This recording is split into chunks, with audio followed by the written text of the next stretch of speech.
आणि यानंतर आपण थेट जाऊयात जयकुमार गोरे सोलापूरमध्ये सध्या बोलतायत। आमच्यासोबत आहे बापू, तुम्ही आहे याच्यावर चर्चा न करता नाही याच्यावर चर्चा खूप करायची सवय आपल्याला आहे, पण मी आपल्याला सांगतो की बापूंचे चिरंजीव इथं पोचलेले आहेत। आम्ही सगळेजण एकत्र आहोत। प्रशांत मालकही आमच्यासोबत आहेत। बिलकुल चिंता करायचं काम नाही। भारतीय जनता पक्षानं उमेदवारी दिलेली आहे।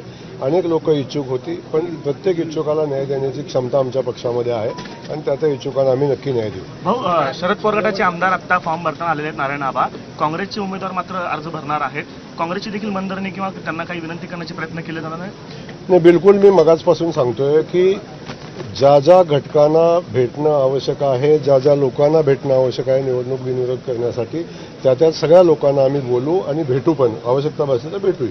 प्रशांत परिचारकांना यापूर्वी शब्द दिला गेलेला होता की तुमच्या विधान परिषदेसाठी आम्ही प्रयत्न करू। बावनकुळे साहेबांनी स्वतः कशा पद्धतीने त्यांच्याशी काही संवाद झाला का? मी आपल्याला एक सांगतो की भारतीय जनता पक्ष आणि खास करून आमचे नेते देवेंद्रजी दिल्या शब्दाला पक्के असणारे नेते आहेत। जो शब्द कुणाला दिला असेल तो त्याचा ते विचार करतील। आपण चिंता करायचं कारण नाही। प्रत्येकाला न्याय देण्याची क्षमता आमच्या पक्षाची आहे